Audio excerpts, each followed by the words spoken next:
Halo semua, hari ini kami dari kelompok 4 akan mempresentasikan tentang serikat karyawan.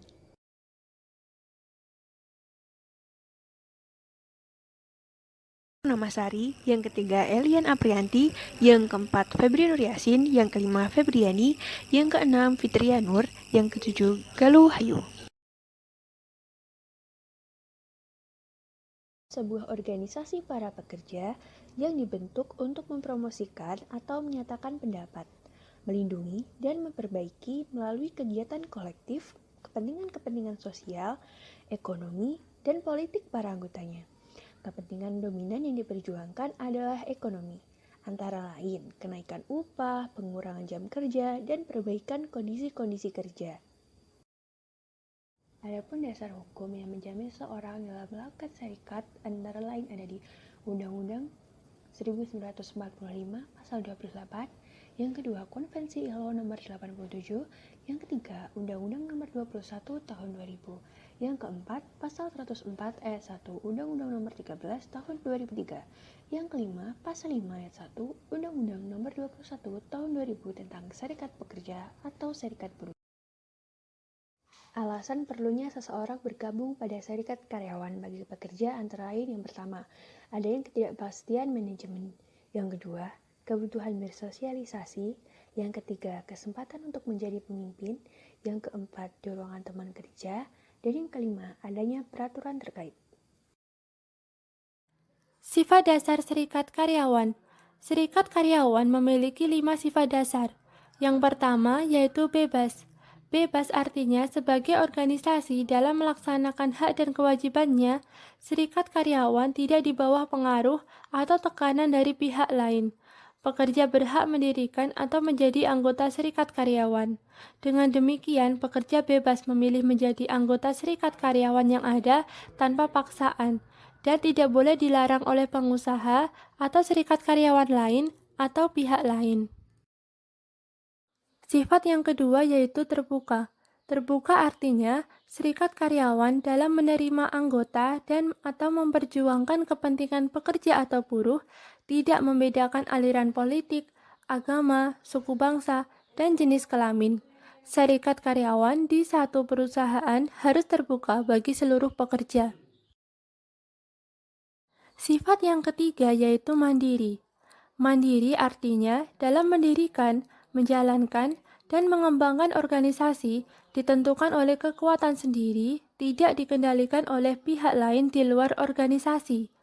Pekerja harus bersifat mandiri dalam membentuk serikat karyawan tanpa dukungan atau dikendalikan oleh kekuatan lain, misalnya oleh partai politik tertentu atau oleh pengusaha sendiri.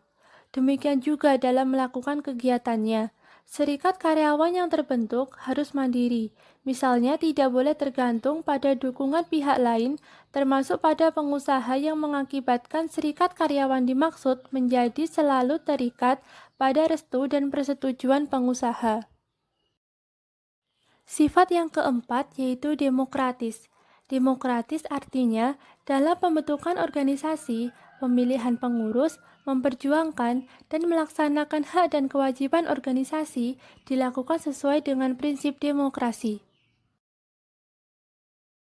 Dan sifat yang kelima yaitu bertanggung jawab. Bertanggung jawab artinya dalam mencapai tujuan serta dalam melaksanakan hak dan kewajibannya, serikat karyawan bertanggung jawab kepada anggota, masyarakat, dan negara. Artinya, dalam mencapai tujuannya, serikat karyawan juga harus memperhatikan kepentingan masyarakat umum dan kepentingan negara.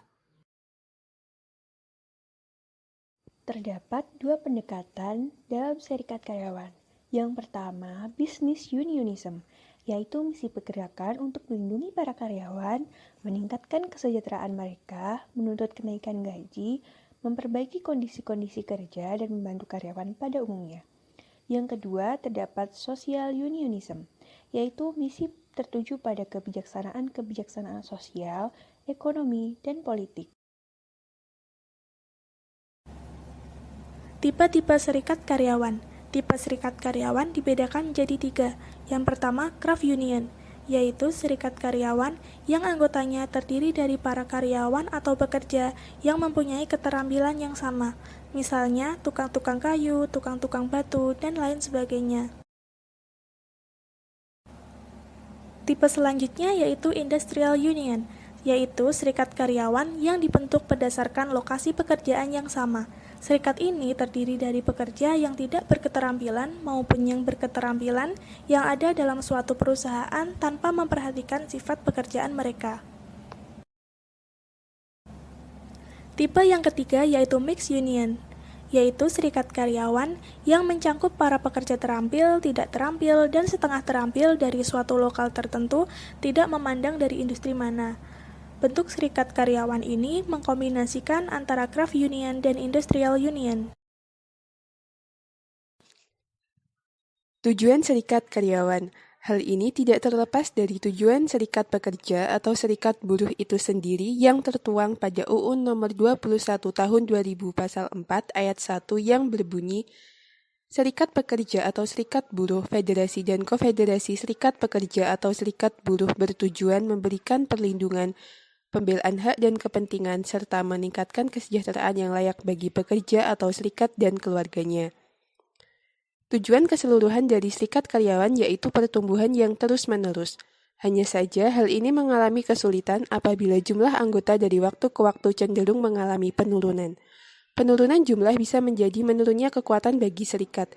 Kondisi ini mendorong serikat untuk menggalang anggota baru yang potensial. Kekuatan yang dimaksud di sini yaitu sejumlah alat atur eksternal yang dapat digunakan oleh organisasi. Serikat karyawan ini dipengaruhi oleh jumlah anggota dan kemungkinan pertumbuhannya ke depan. Perlu pertimbangan faktor lain yang mungkin menjadi kekuatan bagi serikat karyawan di masa yang akan datang. Pentingnya posisi dari anggota serikat karyawan juga sangat berarti bagi kekuatan serikat karyawan. Kekuatan yang besar maka akan semakin besar pula peluang untuk mencapai tujuan-tujuan dari serikat karyawan. Manfaat yang diperoleh melalui adanya serikat karyawan antara lain, yang pertama, wadah perjuangan hak yang tidak direalisasikan pemberi kerja, yaitu pengusaha atau perusahaan. Yang kedua, wadah pemersatu pekerja berjuang bersama untuk kepentingan kerja. Yang ketiga, tempat bagi pekerja memikirkan bersama persoalan yang dihadapi di tempat kerja, baik secara individu maupun persoalan bersama. Yang keempat, sebagai penampung aspirasi pekerja yang nantinya secara kelembagaan disampaikan kepada pihak perusahaan. Yang kelima, media komunikasi dan koordinasi yang efektif antara pekerja dan pengusaha. 6. Mendapatkan program-program training yang meningkatkan kemampuan kerja, seperti training negotiation skill, training pembuatan perjanjian kerja bersama, dan lain-lain. Dan yang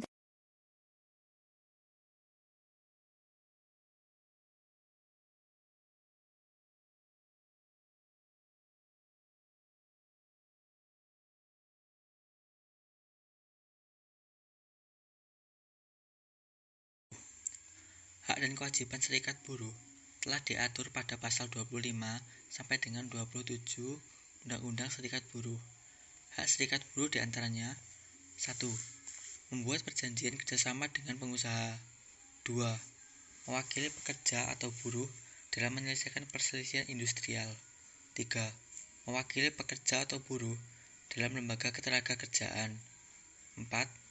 Membentuk lembaga atau melakukan kegiatan yang berkaitan dengan usaha peningkatan kesejahteraan pekerja atau buruh.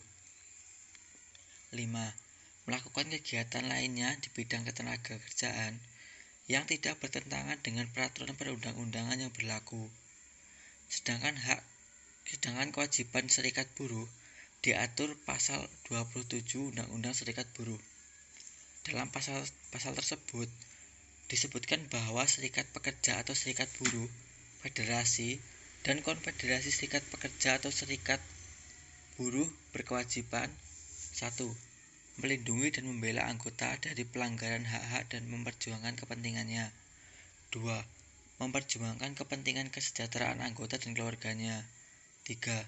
Mempertanggungjawabkan kegiatan organisasi kepada anggotanya sesuai dengan anggaran dasar dan anggaran rumah tangga.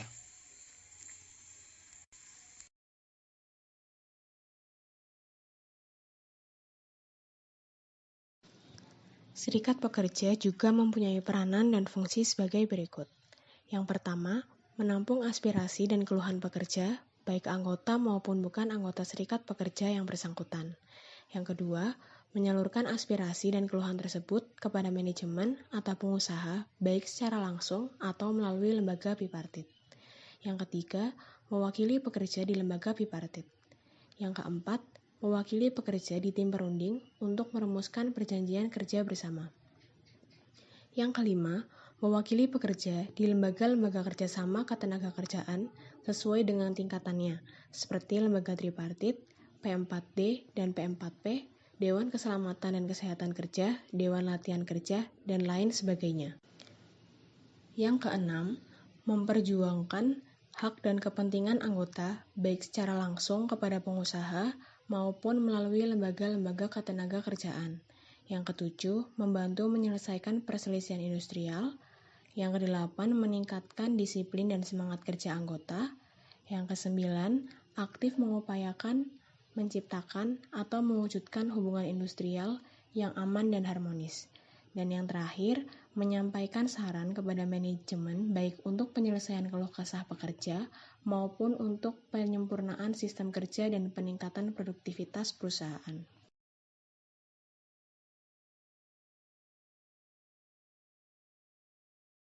Serikat buruh memiliki beberapa fungsi utama, yaitu sebagai berikut. Yang pertama, sebagai pihak dalam pembuatan perjanjian kerja bersama dan penyelesaiannya.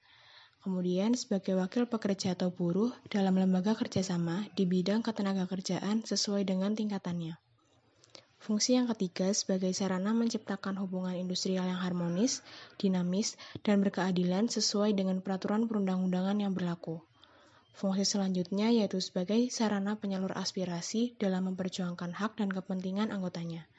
Kemudian sebagai perencana, pelaksana, dan penanggung jawab pemogokan pekerja atau buruh sesuai dengan peraturan perundang-undangan yang berlaku.